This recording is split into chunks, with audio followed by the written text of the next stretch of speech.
Satan Considering the Saints. It was first preached on April 9th in the year 1865 by Charles Haddon Spurgeon. The text for this sermon was taken from the book of Job, Job chapter 1, verse 8. Then the Lord said to Satan, "Have you considered my servant Job? How very uncertain are all worldly things. How foolish would that believer be who would lay up his treasure anywhere except in heaven." Job's prosperity promised as much stability as anything can do beneath the moon. That man had around him a large household of faithful and devoted servants. He had accumulated wealth of a kind which does not suddenly depreciate in value. He had oxen and donkeys and cattle. He did not have to go to markets and fairs and trade with his goods to procure food and clothing, for he carried on the processes of agriculture on a very large scale all around his own homestead, and probably grew within his own territory everything that his establishment required. His children were numerous enough to promise a long line of descendants. His prosperity lacked nothing. It had come to its highest level, and there was nothing that could cause it to fall. Up there, beyond the clouds, where no human eye could see, there was a scene enacted which predicted trouble for Job's prosperity. The spirit of evil stood face to face with the infinite spirit of all good. An extraordinary conversation took place between these two beings. When called to account for his doings, the evil one boasted that he had been roaming through the earth and going back and forth in it, insinuating that he had met no resistance to his will and found no one to oppose his freely moving and acting at his own pleasure. He had marched everywhere like a king in his dominions, unhindered and unchallenged. When the great God reminded him that there was at least one place among men where he had no foothold and where his power was unrecognized, namely in the heart of Job, that there was a man, one man, who stood like an impregnable castle, garrisoned by integrity and held with perfect loyalty as the possession of the King of Heaven. The evil one then challenged Jehovah to try the faithfulness of Job. He told God that the patriarch's integrity was due to his prosperity, that he served God and avoided evil because of sinister motives, because he found his conduct profitable to himself. The God of heaven took up the challenge of the evil one and gave him permission to take away all the mercies which he had affirmed to be the props of Job's integrity, and to pull down all the fortifications and defenses and see whether the tower would not stand in its own inherent strength without them. In consequence of this, all Job's wealth was destroyed in one black day, and not even a child was left to whisper comfort. A second interview between the Lord and his fallen angel took place. Job was again the subject of conversation, and the great one, challenged by Satan, permitted him even to strike his flesh and bones, till the prince became worse than a pauper, and he who was rich and happy was poor and wretched, filled with disease from head to foot, and was willing to scrape himself with a broken piece of pottery to gain a little relief from his pain. Let us see in this the uncertainty of all earthly things. He founded it upon the seas and established it upon the waters. This is David's description of this world. And if it is founded on the seas, then is it any wonder that it changes so often? Do not put your trust in anything beneath the stars. Remember that change is written on the forehead of nature. Therefore do not say, "My mountain stands firm, it shall never be moved." The glance of Jehovah's eyes can shake your mountain into dust. The touch of his foot can make it like Sinai, to melt like wax, and to become nothing but smoke. Set your hearts on things above, where Christ is seated at the right hand of God. And let your heart and your treasure be where moth and rust do not destroy, and where thieves cannot break in and steal. The words of Bernard can instruct us here. Listen to what he said. The truest and chief joy is not conjured up from the creature, but received from the Creator. And once we have received it, no one can take it from us. This true joy from God makes all earthly and worldly pleasures to be nothing but torments. All joy is grief. Sweet things are bitter. All glory is baseless, and all delectable things are despicable. This is not, however, our subject this morning, but only an introduction to our main discourse. The Lord said to Satan, "Have you considered my servant Job?" Let us consider then first in what sense the evil spirit may be said to consider the people of God. Secondly, let us notice what it is that he considers about them. And then thirdly, let us comfort ourselves by the reflection that one who is far above Satan considers us in a higher sense. First, then in what sense may Satan be said to consider the people of God? Certainly not in the usual biblical meaning of the term consider. O Lord, consider my trouble. Consider my meditation. Blessed is he that considers the poor. Such consideration implies goodwill and a careful inspection of the object of benevolence with the intention of giving help and kindness. In that sense, Satan never considers anyone. If he has any benevolence, it must be towards himself. But all his considerations of other creatures are of the most malicious kind. No sudden flash of good ever darts across the black midnight of his soul. Nor does he consider us as we are told to consider the works of God, that is, in order to derive instruction as to God's wisdom and love and kindness. Satan does not honor God by what he sees in his works or in his people. It is not within him to go to the ant and to consider its ways and be wise. Rather, Satan goes to the Christian and considers his ways and becomes more foolishly God's enemy than he was before. The consideration which Satan gives to God's saints is this: he regards them with wonder when he considers the difference between them and himself. A traitor, when he knows the thorough wickedness and the blackness of his own heart, cannot help but be astounded when he is forced to believe that another man is faithful to his country. The natural thought of a treacherous heart is to believe that all men are just as treacherous and are really just the same as they. The traitor thinks that all men are traitors like himself, or would be if it paid them better than loyalty. When Satan looks at the Christian and finds him faithful to God and to his truth, he considers them as we should consider a phenomena, perhaps despising him for his folly, but yet marveling at him and wondering how he can act that way. I, he seems to say, a prince, a peer of God's parliament, would not submit my will to Jehovah. I thought it better to reign in hell than serve him in heaven. I did not stay in my position of authority, but fell from my throne. How is it that these Christians can stand? What grace is it which keeps these Christians faithful? I was a vessel of gold, and yet I was broken. These are earthen vessels, but I cannot break them.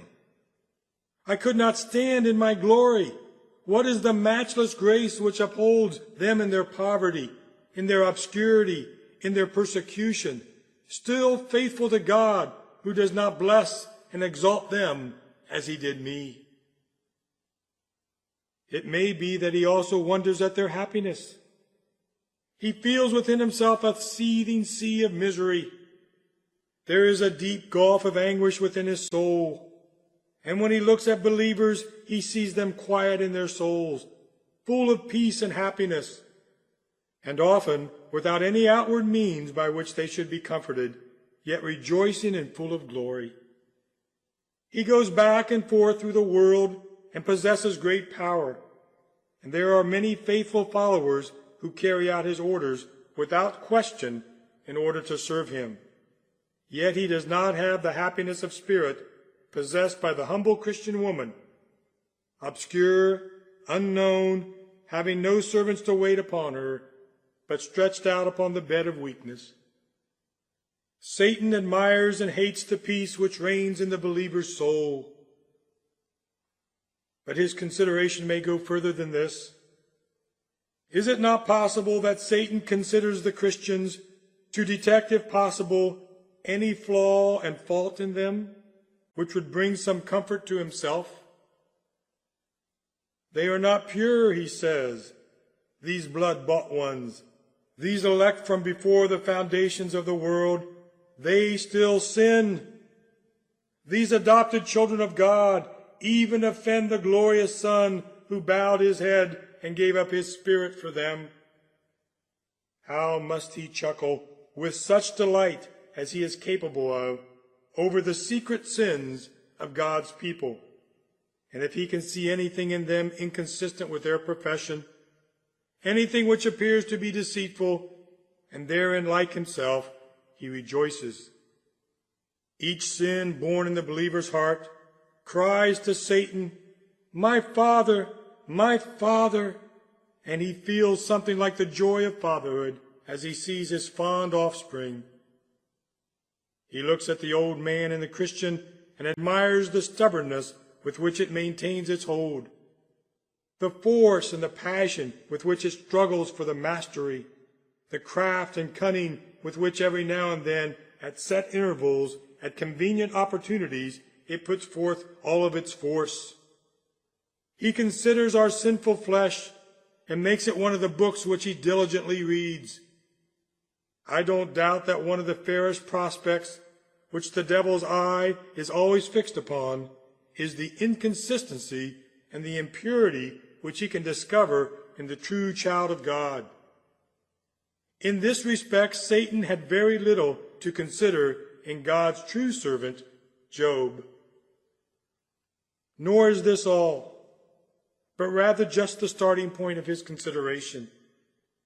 We don't doubt that he views the Lord's people, and especially the more eminent and excellent among them, as the great barriers to the progress of his kingdom.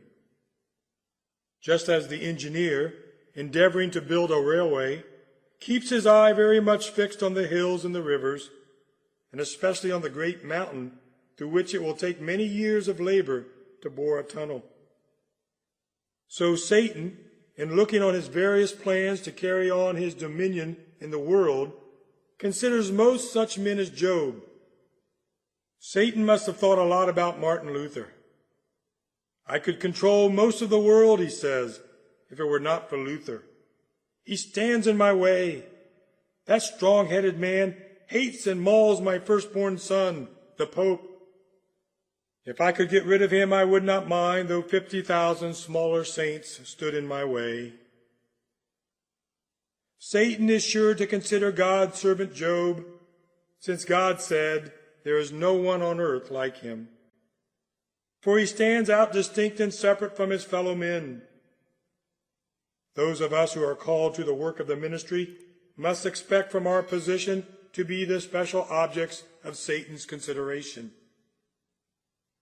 When the binoculars are put to the eyes of that dreadful warrior, he is sure to look out for those who by their uniforms and insignia are discovered to be the officers. And he tells his sharpshooters to take careful aim at these.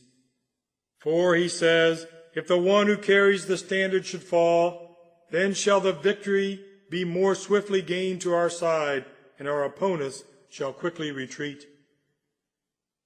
If you are more generous than other saints, if you live nearer to God than others, as the birds peck most at the ripest fruit, so may you expect Satan to be most busy against you. Who cares to fight over a country that is covered with stones and barren rocks and ice-bound by frozen seas? But at all times there is sure to be fighting over the fat valleys where the fields of good wheat are plenteous, and where the farmer's toil is well rewarded. And thus, for you who honor God most, Satan will struggle very strongly against you. He wants to pluck God's jewels from his crown, if he can, and take the Redeemer's precious stones even from the breastplate itself. He considers then God's people, viewing them as hindrances to his reign. He contrives methods by which he may remove them out of his way, or turn them to his own advantage. Darkness would cover the earth if he could blow out all the lights. There would be no fruit to shake like Lebanon if he could destroy that handful of corn on the top of the mountains. Hence his perpetual consideration is to cause the faithful children of God to fail. It needs very little wisdom to discern that the great object of Satan in considering God's people is to do them injury, I hardly think he hopes to destroy the really chosen and blood-bought heirs of life. My notion is that he is too smart for that. He has been foiled too often when he has attacked God's people, that he can hardly think he will be able to destroy the elect. For you remember the mystics and the seers who are very much related to him. When they spoke to Haman, they said this: "Since Mordecai, before whom your downfall has started, is of Jewish origin, you cannot stand against him. You will surely come to ruin." Satan knows very well that there is a royal seed in the land, against whom he fights against in vain. And it strikes me, if he could be absolutely certain that any particular soul was chosen by God, he would scarcely waste his time in attempting to destroy it, although he might seek to worry and dishonor it. It is, however, most likely that Satan no more knows who God's elect are than we do, for he can only judge as we do by outward actions, though he can form a more accurate judgment than we can through longer experience and being able to see the person in private where we cannot intrude. Yet into God's secret book of life, the black eye of Satan can never peer. By their fruits he knows them, and we know them in the same manner. Since, however, we are often mistaken in our judgment, he too may be mistaken. And it seems to me that he therefore makes it his policy to endeavor to destroy all of them, not knowing in which case he may succeed. He goes about seeking whomever he may devour, and since he does not know whom he may be permitted to swallow up, he attacks all the people of God with vehemence. Someone may say, "How can one devil do this?" He does not do it all by himself. I do not know that many of us have ever been tempted directly by Satan. We may not be notable enough among men to be worth his trouble, but he has a whole host of inferior spirits under his supremacy and under his control. And as the centurion says of himself, so Satan might also have said about his control over the demons. I tell this one, go, and he goes, and that one, come, and he comes. I say, do this, and he does it. Thus all the servants of God will more or less come under the direct or indirect assaults of the great enemy of souls, and that with a view of destroying them, for he would, if it were possible, deceive the very elect. Where Satan cannot destroy, there is no doubt that his object is to cause worry. If he can't destroy us, he likes to cause us to worry. He does not like to see God's people happy. I believe the devil greatly delights in some ministers whose tendency in their preaching is to multiply and foster doubts and fears, and grief and despondency as the evidences of God's people. Ah, says the devil, preach on, you are doing my work well, for I like to see God's people mournful. If I can make them hang their harps on the willow trees and go about with miserable faces, I think I have done my work very well. My dear friends, let us watch out for those temptations which pretend to make us humble, but really aim at making us unbelieving. Our God takes no delight in our suspicions and mistrust. See how he proves his love in the gift of his dear Son, Jesus. Get rid of all your doubts and fears and rejoice in unmoved confidence. God delights to be worshipped with joy. Oh, come, let us sing to the Lord. Let us make a joyful noise to the rock of our salvation. Let us come before his presence with thanksgiving and make a joyful noise to him with psalms.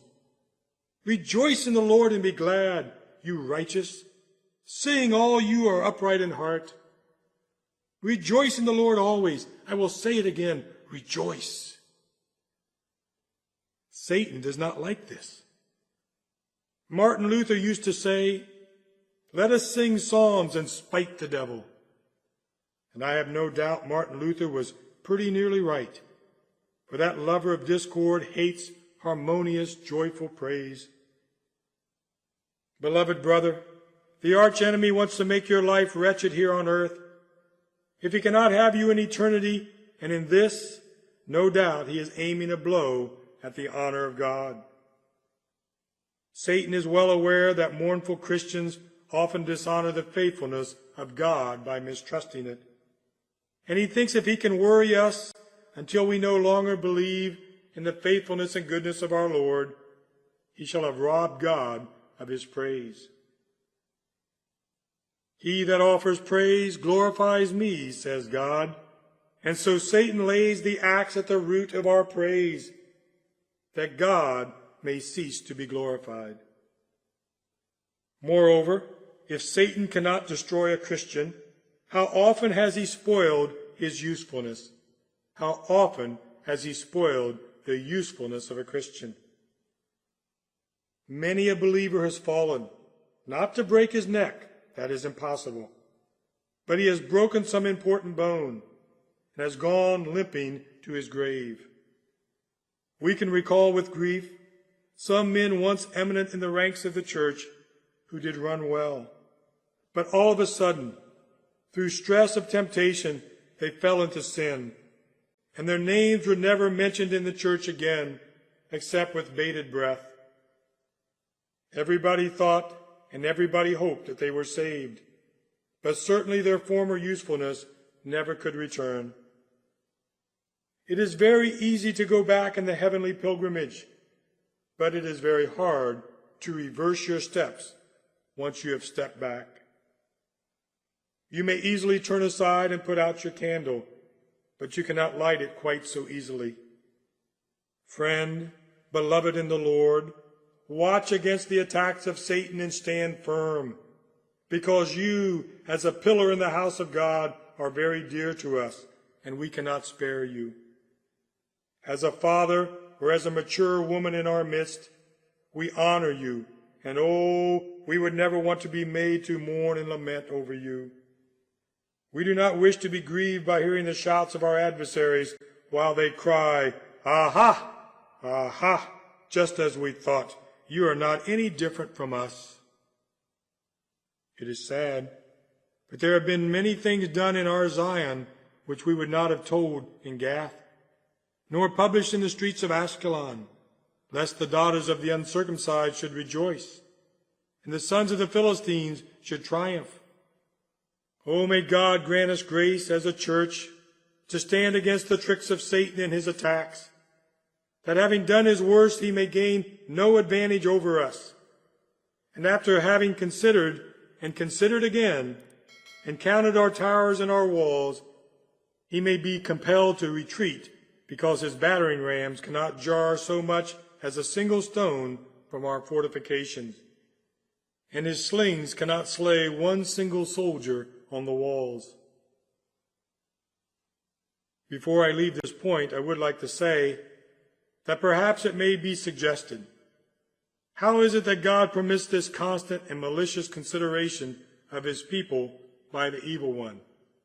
How is it that God permits this constant and malicious consideration of his people by the evil one? Without a doubt, one answer is that God knows what is best for his own glory, and that he gives us no explanation of his plans, that having permitted free agency and having allowed, for some mysterious reason, the existence of evil, it does not seem agreeable with his having done so to destroy Satan. But he gives him power that it may be a fair hand-to-hand fight between sin and holiness, between grace and craftiness. Besides, do not forget that the temptations of Satan are of service to the people of God. It has been said that they are the file which rubs off much of the rust of self-confidence. And I may add that they are the horrible sound in the sentinel's ear, which is sure to keep him awake. Another man of God has remarked that there is no temptation in the world which is so bad as not being tempted at all. For to be tempted will tend to keep us awake, whereas without temptation the flesh and the blood are weak. And though the spirit may be willing, yet we may be found falling into a slumber. Children do not run away from their father's side when the big dogs bark at them. The howlings of the devil may tend to drive us nearer to Christ, may teach us our own weakness, may keep us on our own watchtower, and becomes the means of preservation from other evils. Let us be self-controlled and alert. Our enemy, the devil, prowls around like a roaring lion, looking for someone to devour. And let us, who are in a prominent position, be permitted lovingly to press upon you one earnest request, namely, my brethren, that you pray for us, that since we are especially exposed to the consideration of Satan, that we may be guarded by divine power. Let us be made rich by your faithful prayers, so that we may be kept faithful even to the end. Secondly, what is it that Satan considers with a view to the injury of God's people? What is it that Satan considers with a view to the injury of God's people? It cannot be said of Satan, as of God, that he knows us completely. But since he has been dealing with poor, fallen humanity for over 10,000 years, he must have acquired a very vast experience in that time. And having been all over the earth, and having tempted the strongest and the weakest, he must know very well what the springs of human action are and how to play upon them. Satan watches and considers, first of all, our particular weaknesses. Satan watches and considers, first of all, our particular weaknesses. He looks us over, just as I have seen a horse dealer do with a horse, and soon finds out where our faults are.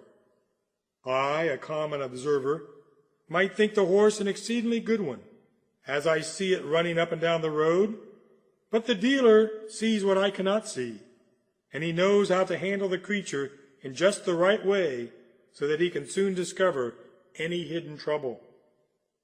Satan knows how to look at us and quickly evaluate us, so that he will say of this man, his weakness is lust, or of the other, he has a quick temper, or of this other person, he is proud, or of that other one, he is lazy. The eye of malice is very quick to perceive a weakness, and the hand of hostility soon takes advantage of it. When the arch-enemy finds a weak place in the wall of our castle, he is careful to plant his battering ram there and begin his siege. You may conceal, even from your dearest friend, your weakness, but you will not conceal it from your worst enemy. He has the eyes of a wildcat and detects in a moment the most vulnerable point on your body. He goes about with a lighted match, and though you may think you have covered all the gunpowder of your heart, he knows how to find a crack to put his match through. And he will cause much trouble in your heart unless eternal mercy shall prevent it. Satan is also careful to consider our state of mind. Satan is careful to consider our state of mind. If the devil would attack us when our mind is in certain moods, we should be more than a match for him. He knows this and shuns the encounter. Some men are more ready for temptation when they are distressed and desponding. The fiend will assail them then. Others will be more liable for attack when they are jubilant and full of joy. Then will the evil one strike his spark into the tinder. Certain persons, when they are very upset and tossed to and fro, can be made to say almost anything. And others, when their souls are like perfectly placid waters, are just then in a condition to be navigated by the devil's vessel. As the worker in metal knows that one metal is to be worked at such a heat and another at a different temperature, as those who have to deal with chemicals know that at a certain heat one fluid will boil while another reaches the boiling point much earlier, so Satan knows exactly the temperature at which to work us for his purpose. Small pots boil quickly when they are put on the fire, and so little men of quick temper are soon in a passion. Larger vessels require more time and heat before they will boil. But when they do boil, it is quite a boil, not soon to be forgotten or abated. The enemy, like a fisherman, watches his fish, adapts his bait to his prey, and knows in what seasons and times the fish are most likely to bite. This hunter of souls comes upon us when we least expect it, and often we are overtaken in a fault and or caught in a trap through an unwatchful frame of mind. That rare collector of choice sayings, Thomas Spencer, has said this. Listen. The chameleon, when he lies on the grass to catch flies and grasshoppers, takes on the color of the grass. Likewise, some creatures in the sea take on the color of the rocks under which they lurk, that the fish may boldly come near them without any suspicion of danger. In like manner, Satan turns himself into that shape which we least fear, and sets before us such objects of temptations as are most agreeable to our natures, that some of us may soon be drawn into his net. Satan sails with every wind, and blows us that way which we are inclined through the weakness of our nature. Is our knowledge in matter of faith deficient? He tempts us to error. Is our conscience tender?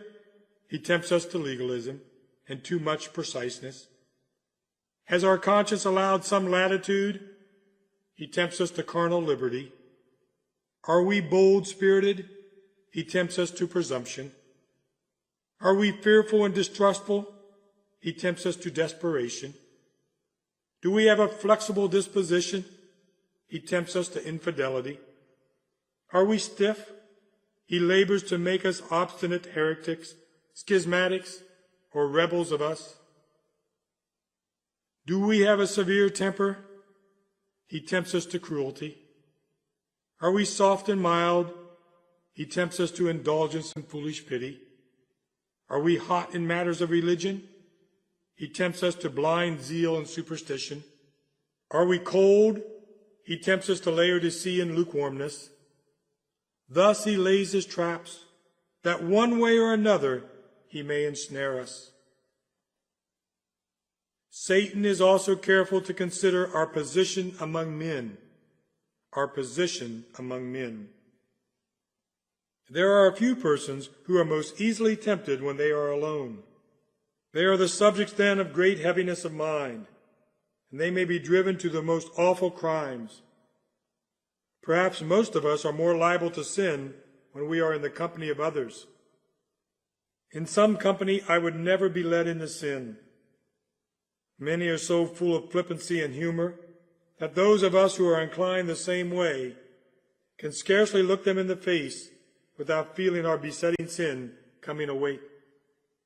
And others are so somber that if they meet a brother from the same mold, they are pretty sure between them to invent an evil report of God's church or people. Satan knows where to overtake you. He knows in what place where you lie open for his attacks. He will pounce on you, swoop like a bird of prey from the sky, where he has been watching for the time to make his descent with a prospect of success. How, too, will Satan consider our condition in the world? He will consider our condition in the world. Satan looks at one man and says, "That man has property. It is no use of my trying such and such tactics with him. But here is another man who is very poor. I will catch him in that net." Then again he looks at the poor man and says, "Now I cannot tempt him to this folly, but I will lead the rich man into it."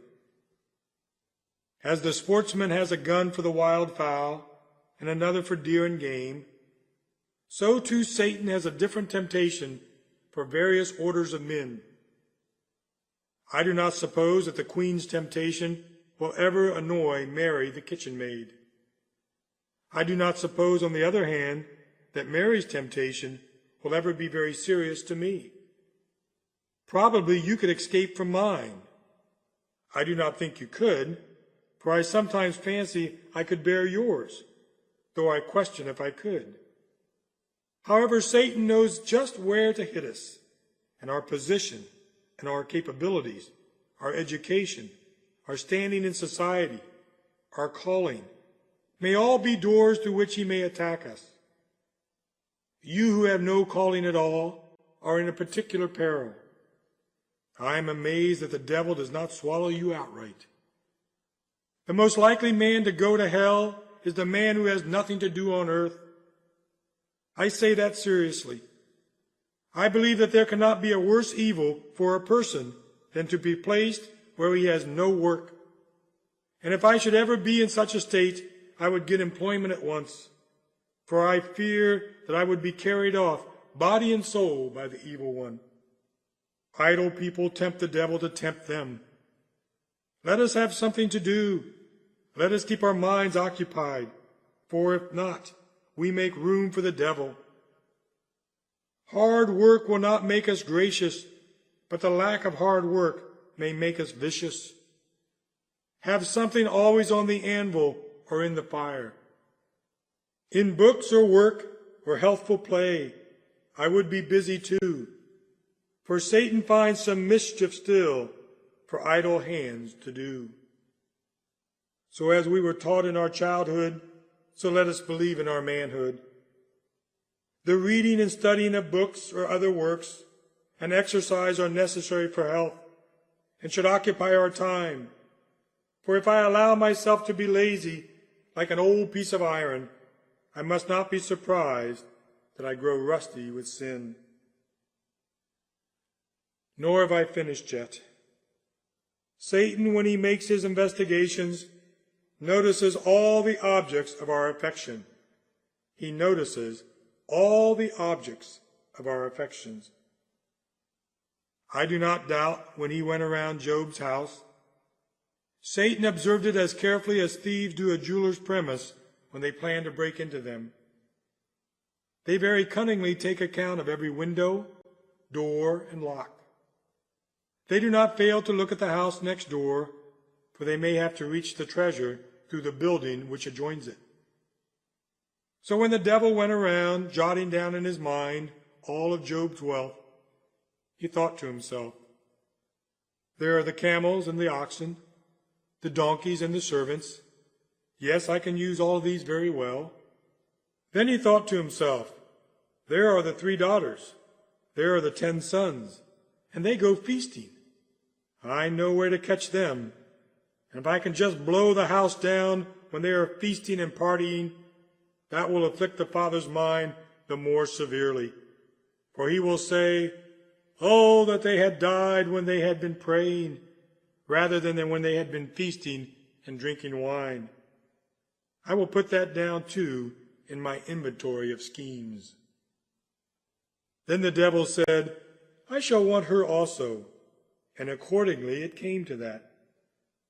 Nobody could have done what Job's wife did. None of the servants could have said that sad sentence so stingingly.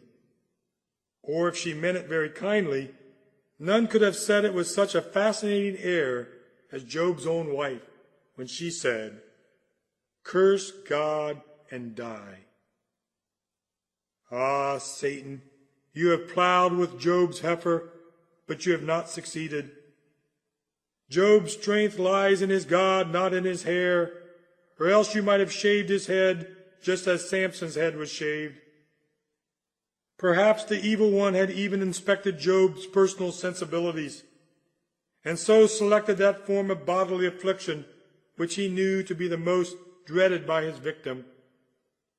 Satan brought on Job a disease which Job may have seen and shuddered at in poor men outside the city gates. Brethren, Satan knows quite as much in regard to you too. You have a child, and Satan knows that you idolize it. Ah, he says, there is a place for wounding him. Even your brother and sister may be made a quiver, in which hell's arrows shall be stored till the time may come, and then Satan will shoot them at you for his advantage. Watch even your neighbor, and also she that lies in your arms, for you do not know how Satan may get an advantage over you. Our habits, our joys, our sorrows, our havens, our public positions, all may be made weapons of attack by this desperate foe of the Lord's people. We have snares everywhere, in our bed and at our table, in our house and in the street. There are snares and traps in the company of others. There are also pits when we are alone. We may find temptations when in church as well as in the world, traps in our pride and deadly poisons in our humiliation. We must not expect to be free from temptations until we have crossed the Jordan, and then thank God we are beyond gunshot of the enemy. The last howling of the dog of hell will be heard as we descend into the cold waters of the black stream. But when we hear the hallelujah of the glorified, we shall be done with the black prince forever and ever. Satan considered, but there was a higher consideration which overrode his consideration. There was a higher consideration which overrode his consideration. In times of war, the mine layers of one party will dig and plant mines to destroy the enemy fortresses. And it is very common for the mine layers of the other party to countermine by undermining the first mine. This is just what God does with Satan. Satan is planting a mine, and he thinks he will light the fuse and blow up God's building. But all the while, God is undermining him, and he blows up Satan's mine before he can do any mischief. The devil is the greatest of all fools. He has more knowledge but less wisdom than any other creature. He is more subtle than all the beasts of the field, but it is well called subtlety, not wisdom. It is not true wisdom. It is only another form of folly. All the while that Satan was tempting Job, little did he know that he was answering God's purpose. For God was watching and considering the whole thing, and holding the enemy as a man holds the horse by its bridle. The Lord had considered exactly how far he should let Satan go. He had considered exactly how far to let Satan go. He did not the first time permit Satan to touch his flesh. Perhaps that was more than Job at that time could have endured. Have you ever noticed that if you are in good, strong bodily health, you can bear losses and crosses, and even bereavements with relative calmness? Now that was the case with Job. Perhaps if the disease had come first and the rest had followed, it might have been a temptation too heavy for him. But God, who knows just how far to let the enemy go, will say to him, "This far you can go, and no further." By degrees he became accustomed to his poverty. In fact, the trial had lost all of its sting the moment Job said, "The Lord gave, and the Lord has taken away." That enemy was slain. No, it was buried, and that was the funeral sermon. Blessed be the name of the Lord. When the second trial came, the first trial had qualified Job to bear the second. It may be a more severe trial for a man in the possession of great worldly wealth suddenly to be deprived of the bodily power of enjoying it, than to lose everything first and then lose his health necessary to its enjoyment. Having already lost everything, he might also say, "I thank God that I now have nothing to enjoy, and therefore the loss of the power to enjoy it is not so wearisome.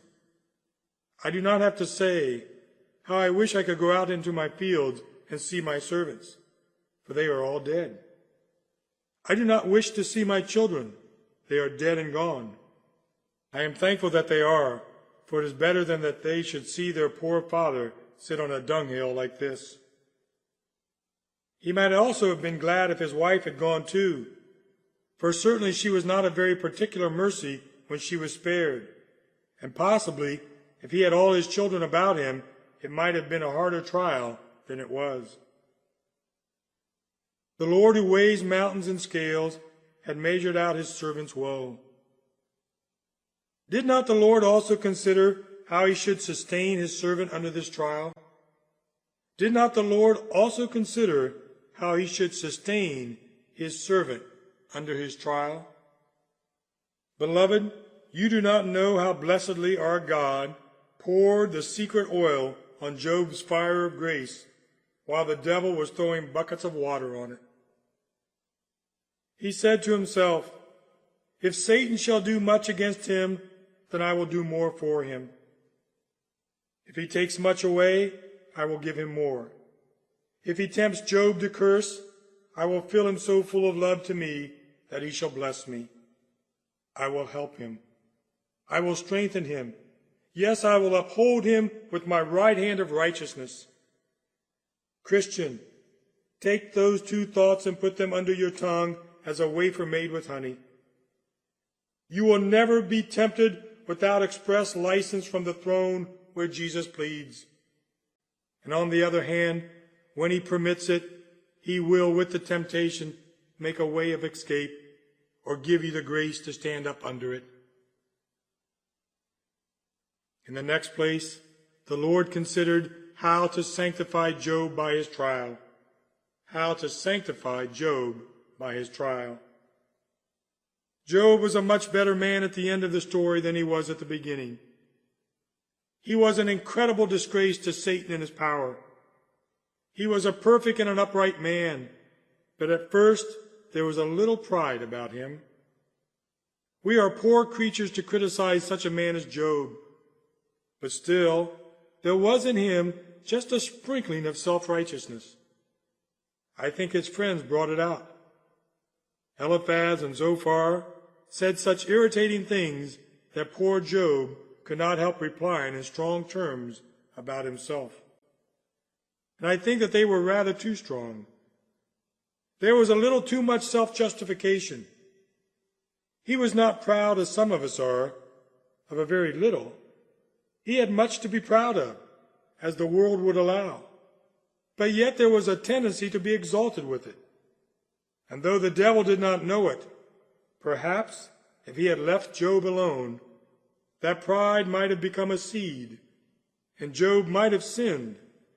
But he was in such a hurry that he would not let the small seed ripen, but hurried to cut it up, and so became the Lord's tool to bring Job into a more humble and consequently a more safe and blessed state of mind. Moreover, observe how Satan was an assistant to the Almighty. Satan was an assistant to the Almighty.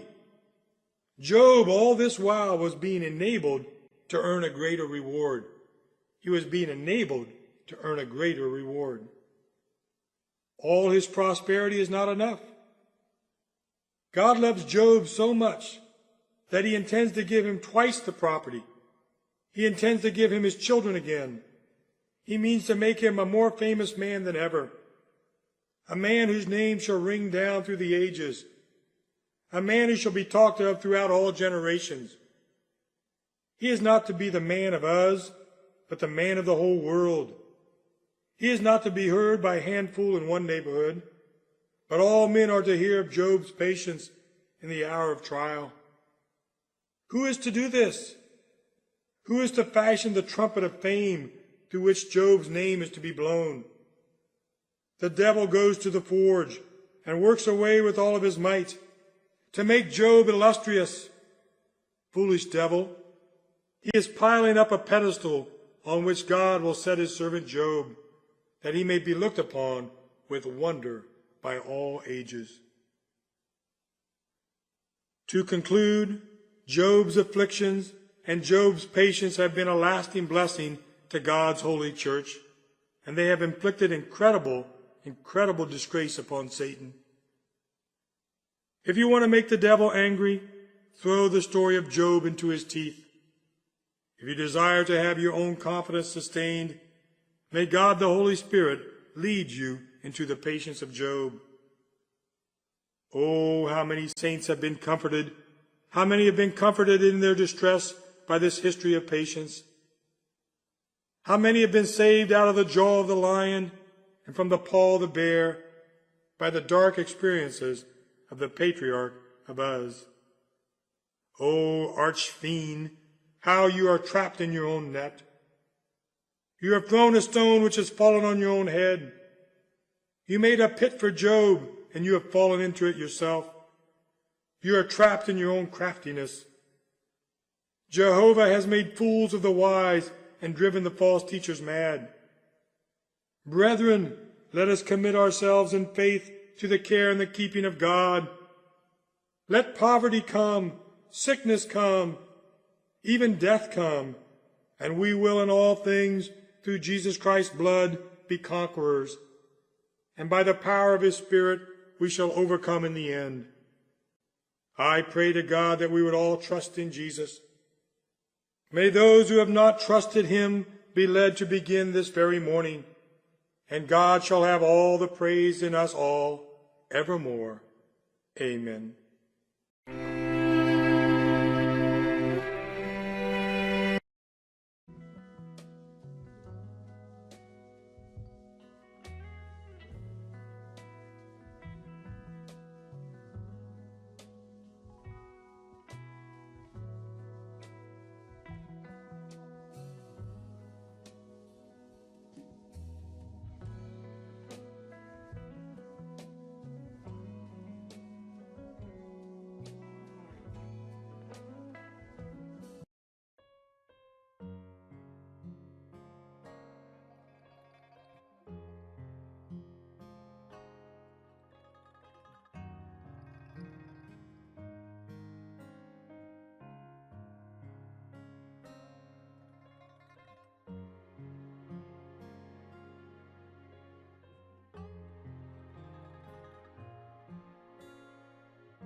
saints have been comforted. How many have been comforted in their distress by this history of patience? How many have been saved out of the jaw of the lion and from the paw of the bear by the dark experiences of the patriarch Abuz? O arch-fiend, how you are trapped in your own net. You have thrown a stone which has fallen on your own head. You made a pit for Job, and you have fallen into it yourself. You are trapped in your own craftiness. Jehovah has made fools of the wise and driven the false teachers mad. Brethren, let us commit ourselves in faith to the care and the keeping of God. Let poverty come, sickness come, even death come, and we will in all things, through Jesus Christ's blood, be conquerors. And by the power of his Spirit, we shall overcome in the end. I pray to God that we would all trust in Jesus. May those who have not trusted him be led to begin this very morning, and God shall have all the praise in us all evermore. Amen.